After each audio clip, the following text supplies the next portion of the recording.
Hey everybody, this is Jared, Ductless Plus. We're off to another install, a wonderful Mitsubishi install.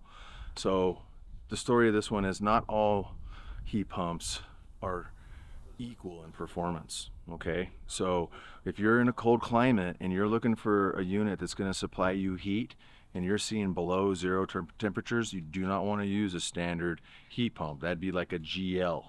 A GL is a standard heat pump. If you're looking to get cold climate heating, you want to use a hyperheating unit. That's an FS. That's the style of unit we're going to install today. I was lucky enough, Don, the guy behind the camera, he opened it up the unit right there, but we're going to be putting in the MUZ FS12 today. We like to take this box off and use it as a trash can. So throughout the day, we're going to be putting all the junk in here, but just remember, everybody, be careful when you buy equipment. Make sure you're getting the right one. Make sure you're getting the one that you're going to be needing for the, the comfort needs you're getting for heating or air conditioning. Here's the old one right here. Take a look. So this was also put on the ground. I do believe originally there was a pad, but we're going to put it on a pad. We're going to put it on a little riser feet. They're right over there, just right behind the camera.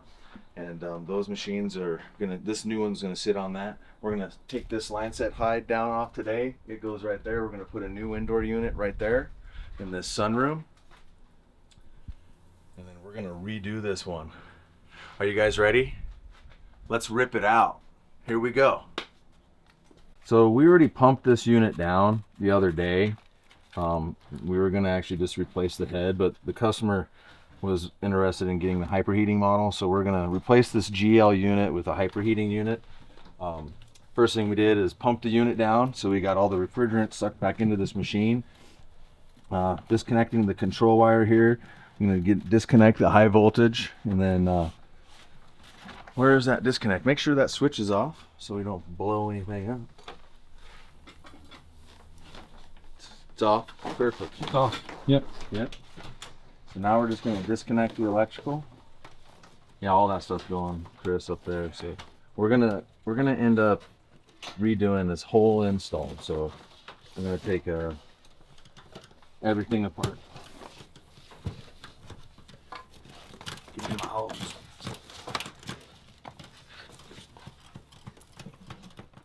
So one thing I want to teach you service techs is I'm taking this off. The guy I learned from, he would get really mad at me if at the end of the install when we were to hook it back up and this nut was missing. So look at that, see? Yep. We got an issue here. So we're gonna end up replacing this anyway, but what we always do is we just simply put that on there so we know what's going on, okay? But there's obviously something going on with this little connector. Looks like it broke off in there. Yep. It broke. It's okay. We're not gonna necessarily need that. So let's set that to the side.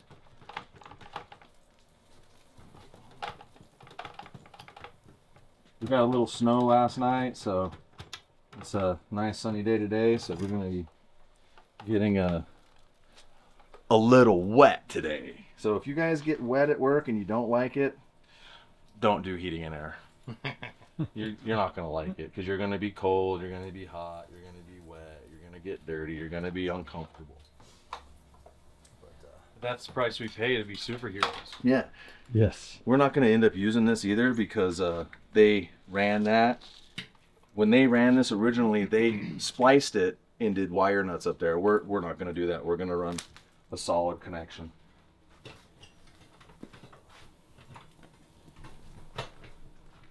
He's actually, I think, potentially going to donate this to Habitat for Humanity. So there's nothing wrong with it. It's just not a cold climate unit. It'll work fine for mild temperature heating and air conditioning. So we're just going to put this bad boy all back together exactly how it was before.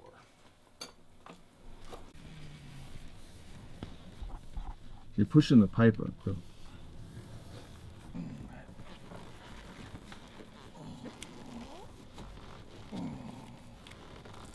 That's good. All right. Just leave that pipe just like that. All right, now I need the 1/4 inch one that we pressed. This is our press tool we use. So there's 2 gaskets in there, and that's what these rings are representing. So when you put it on here, you just I like to spin it real slowly because sometimes the edge can be a little sharp. You can deburr it and all that, and it's still going to catch those gaskets. And then you press it on there like that. And there's a button down here, you just pull the trigger.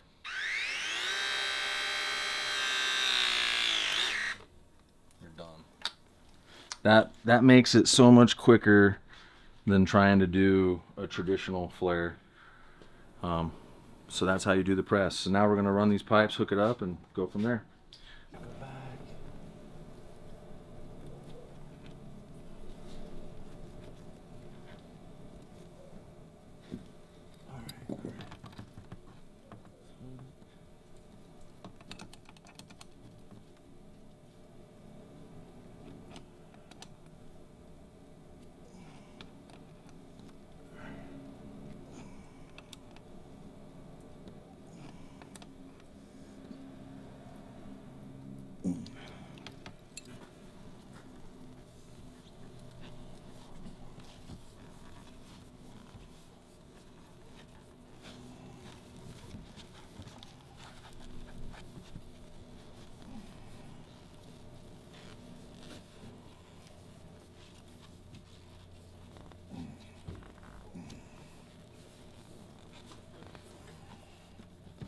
This anti-tear stuff is a pain to work with. It's great stuff. No, it is. All right, that's it. Good there? Yep, I'm good. Go ahead and stuff it inside that line. Lift this one up a little bit, and then put this right underneath it. Grab that and bend it to you. Stuff it in. Got it? Just pull a little more in. All right, that's good.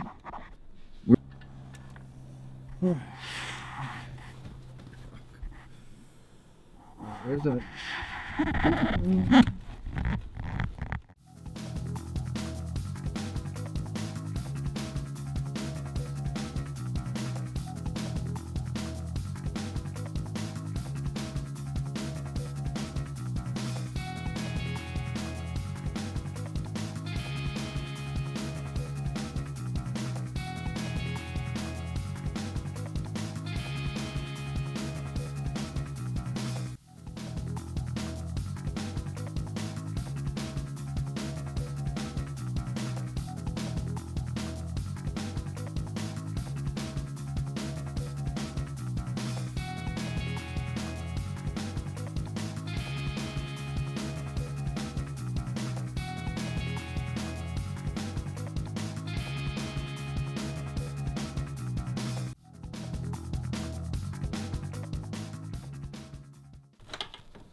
what's going on here?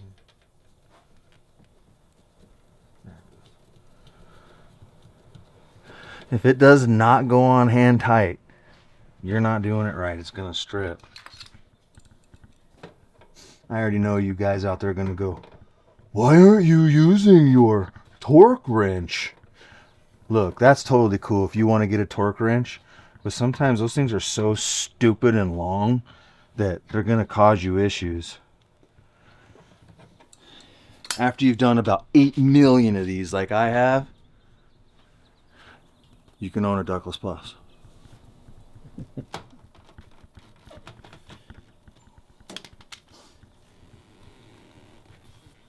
You didn't use a torque wrench. You don't need to use a torque wrench. If you're that afraid to do your connections, then maybe you shouldn't be doing these.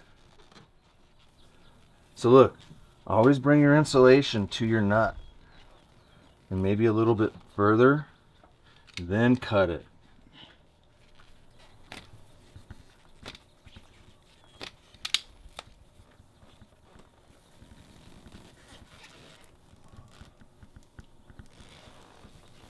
All right, Big Daddy, ready? Got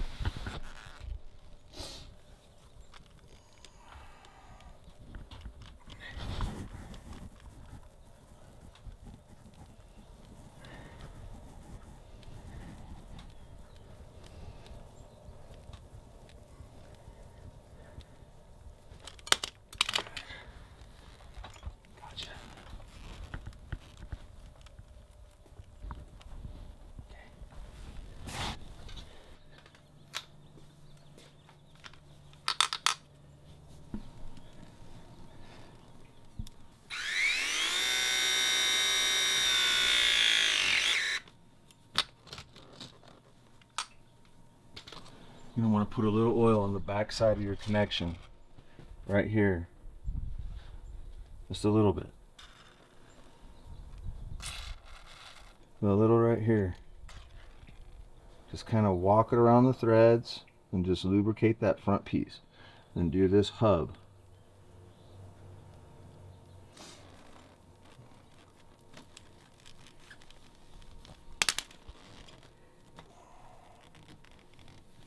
And again, if it doesn't go on like with your fingers, you're not doing it right. You gotta be real careful or you'll strip that stupid. You don't want to strip the valve. Right. You'll really be in trouble. Guys that put them on there all cross-setted because they're in a big old hurry, but it's like, why? And once you've tightened so many of these, you're gonna learn a rule of thumb with them. But the most important thing you got to remember, you don't want to over tighten it obviously because you can crank it and break it. But what are you going to do to ensure that you have a good seal? You're going to pressure test it. Oh my goodness, right, Cease? Grab that gauges. Yeah, it's getting cold, man. So if you get some gauges, I really like these Navats, but this box that they give you, not a big fan. Cool, but whatever. So I'm going to teach you guys a secret. What do you see here? One port, just one port, right? So instead of going through the low side, go through your high side, okay? Because now we're going to do a high pressure. We're going to check it on the high side, not the low side.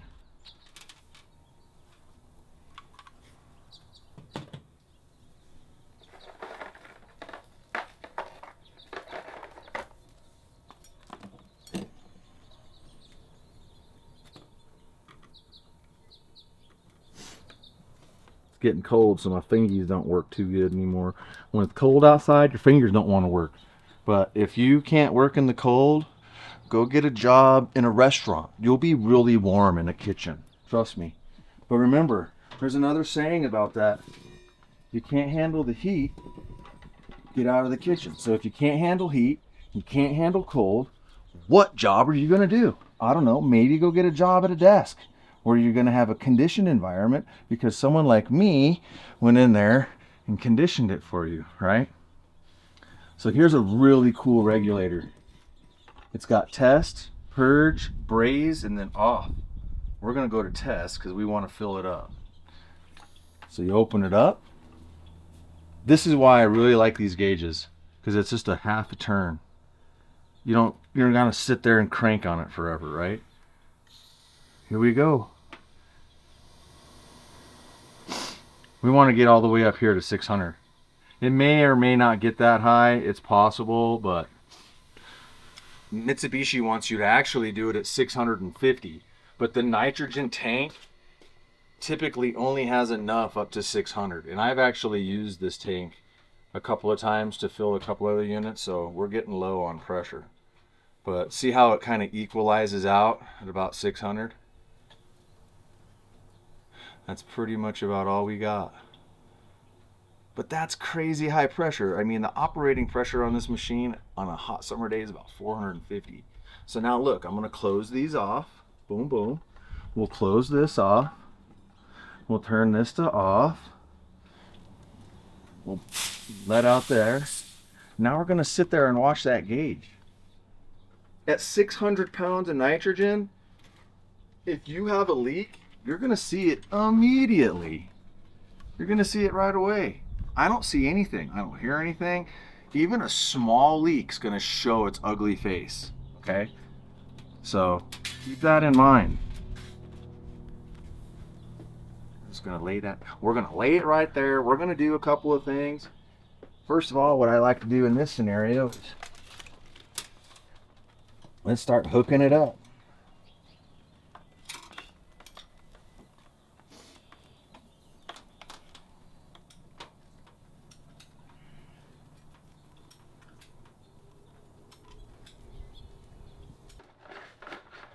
And I know there's going to be a guy out there. There's going to be a tech out there, right? So this is a 1/4 inch. This is a 3/8 line. They're tiny. They're little itty bitty lines. The line set's literally probably, I don't know, 4, 6 down, maybe a couple more here. So maybe 12 to 15 feet. You know, people are like, well, let's pull the Schrader core out and we're going to put this big fat gauge on there. Really? That's just a whole big old step you don't need to do. That's just bizarre to me. It's like, why do you want to give yourself more work? Hook your lines up. Get all your lines connected. Fill it up to 600 pounds. Look, it hasn't moved. It has not moved. It's still there. Hook your evacuation ports up.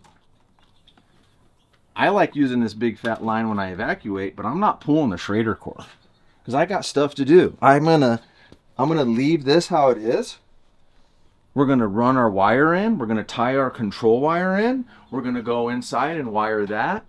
Then once all that's done, then we're gonna come out here and, obviously dump the refrigerant after we have our evacuation. Got it down to 500 or less in microns. Okay. So look, after it passes a pressure test, this is where you're gonna hook your micron gauge up to. We know it passed. It passed at 600 pounds of nitrogen. I'm going to show you a secret I do.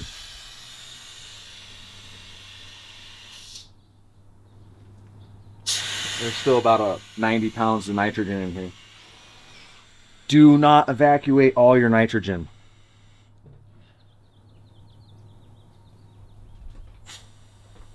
Leave about 5 to 10 psi of nitrogen in there. Don't evacuate it all, okay?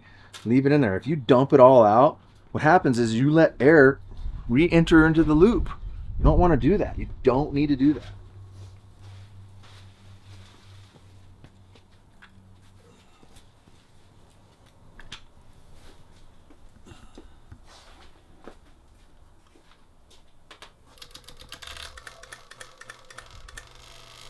A little cold. That's called a cold start.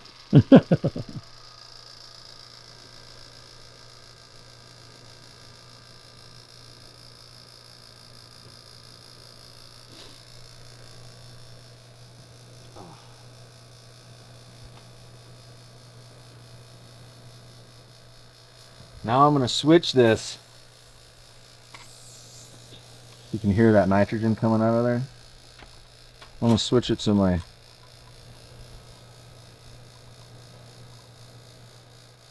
Remember, there's still some nitrogen in there. It's just a little bit of nitrogen in here.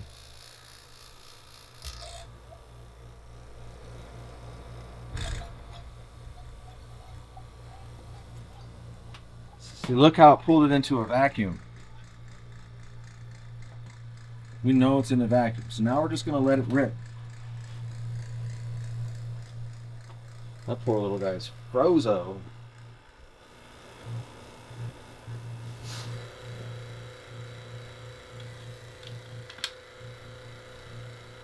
Alright, let's get that on there. We'll wire everything up. So while the machine's doing evacuation, you guys, this is when you do all your other stuff. You know, get it evacuating. It's cold out right now, so nothing wants to cooperate. Nothing wants to cooperate. Hey Chris, I got some seal tight in my truck. Will you grab it for me? Thank you. In the back. I need another one of those. It's actually on Check that. in. Where's It's on that old. Okay. I have some in my truck. I'll go out in my truck. No, that's okay. There's one of these in my truck somewhere. Yep. I think it's in that one box that's got all the stuff. Yep. I'll go. Finish.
All right, now again, I'm going to show you guys one more little trick. Look, these all go here, right? Black, white, red. They go boom, boom, boom. But your ground wire goes back there. Don't hook these three up and then hook that up. Hook this up first. So look what I need to do. I need about that much wire. I'm going to give myself a little more. We're going to cut it off. Remember, we're going to do the Denver trick. We're going to use this. We're gonna press it on there. Remember, these are crimpers. See the little crimper connection? Boom. Crimp it. Smash it. Smash it. Give it the little pull. You know it's good. This also has a little washer on it in there. Don't use a drill in here. Just use a screwdriver. If you're using a drill in here, you're gonna break something or you're gonna over tighten it. You can put your clutch on, yes, but just get a screwdriver. So look, see the washers on there? Now look at how easy this makes this. I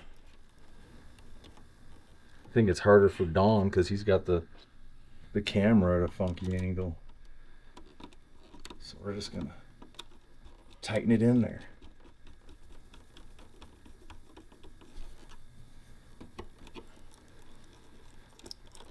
See how I did that? See how I put it at an angle? I stuffed that wire over.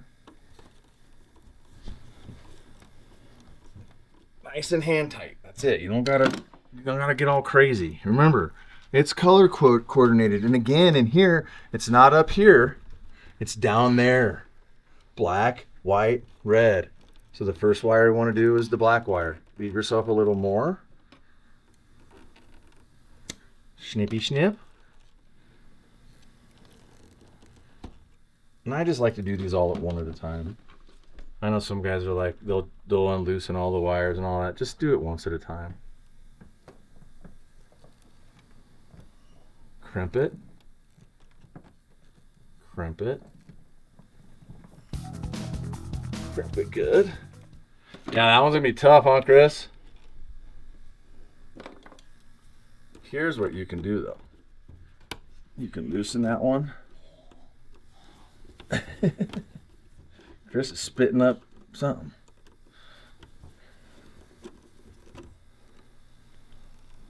And these are a little narrow, but it'll fit in there. And it better fit in there. Boom. See how I got that in there?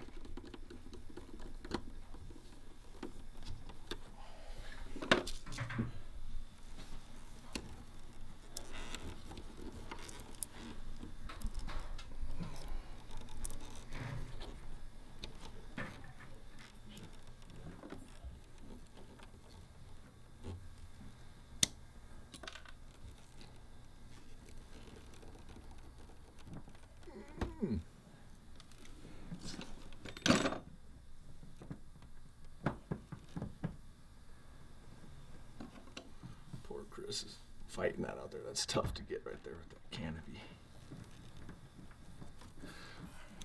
Boom! This one's cold. Oh man, nothing likes to work when it's cold.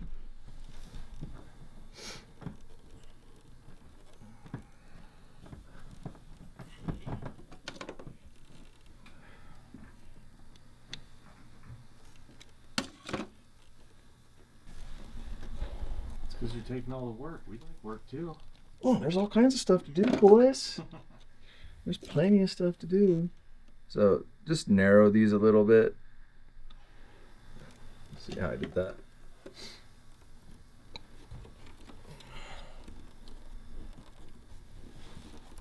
Get it up in there like that. I'll be done in just 1 second because you can have this little linker. You're good. Black, white, red, Wayne. Oh man, my fingers aren't wanting to work. I hurt my finger right there. I hurt it. It hurt. It's called liquid nitrogen. Alright.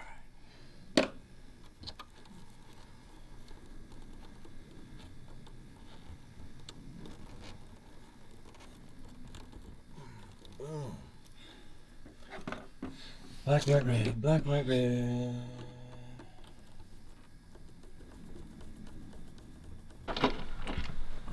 All right, you guys. Look, please put this back. Don't just leave it off. Just put it on. It's not that hard to do. Push your wires over. There's a little channel right here. Push your wires over to the left. This little guy goes, it hooks right over here. And pop it in there. The screw has a little washer. Don't lose the washer. Whoops. I'm kidding.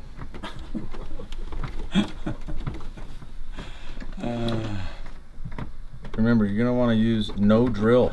Don't be using a drill on this stuff.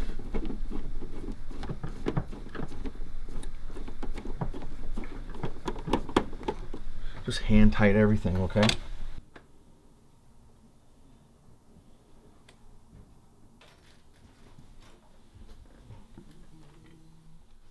We have success. Oh, did you do it already? You beat me to it? Yes, sir. Oh, man. All right, start up. Fahrenheit? No, we want to use thermite. Well, I'm kidding. Heat pump system. No, we're not gonna. It's not a heat. Of course, it's a heat pump. Auto changeover. 70 and 75. Okay. 75 heat and cool 75. Put it on manual. Uh-oh. Dry mode. Don't worry about dry mode.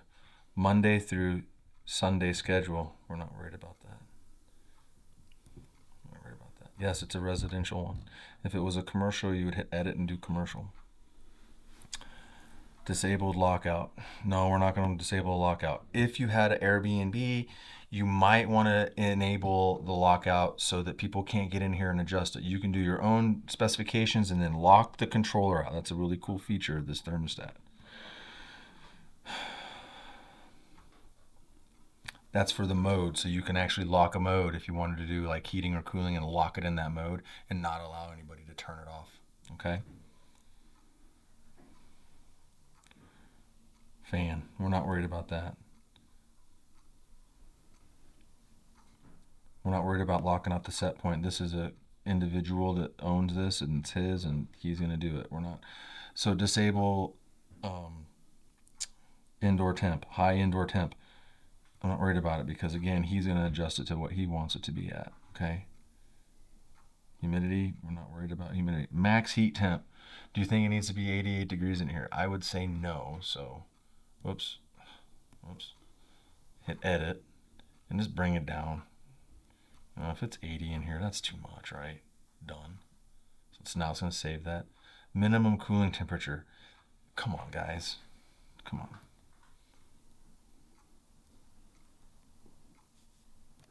That's plenty cool on a 100-degree day. Yep, we're going to use that. Temperature offset. That's only if you calibrated the thermostat and found that it was way off. We're not going to be too concerned about that. Finish setup. Select. Now it's going to save it.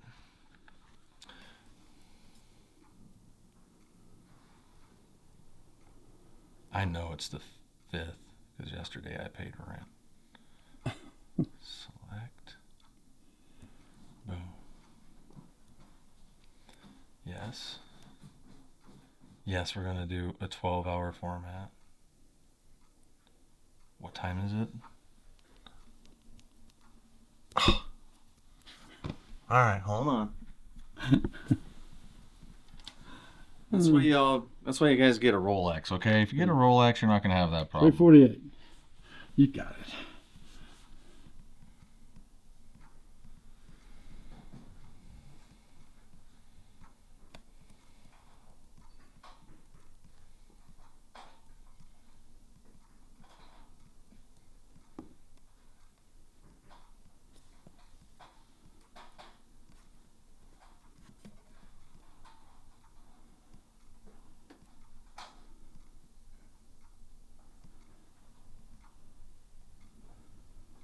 We're going to get it within a couple of seconds.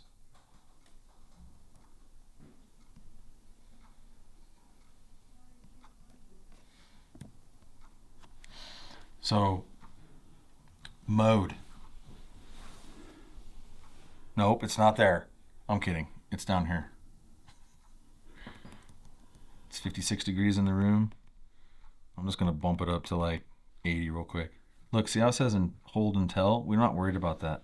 You're going to click it, and we're going to do a permanent hold. Okay? So a lot of people don't know that you have this feature. These machines, you want to permanently hold them. Okay? Fan. So look, so here's a really interesting thing about that. See how it's like going from lit to not lit?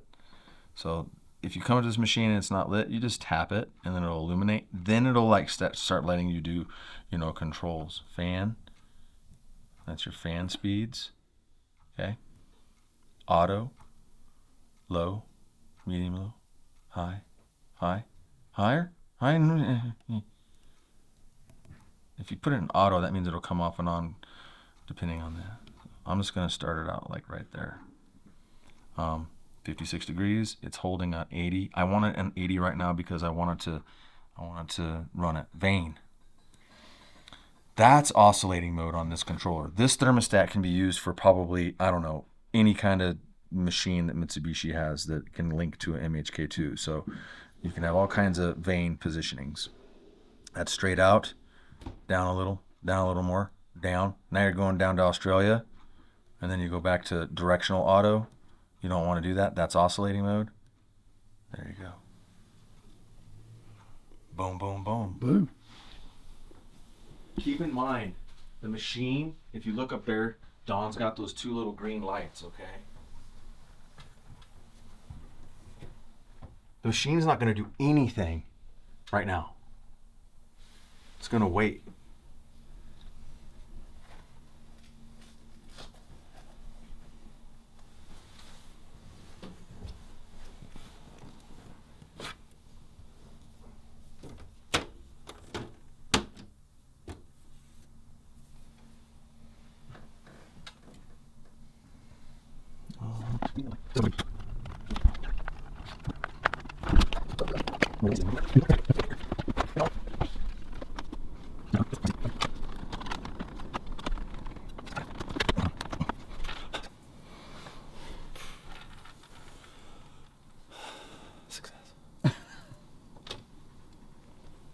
Wow, nice and warm. Yeah. I'll stand right here. Oh, yeah. Hell free though.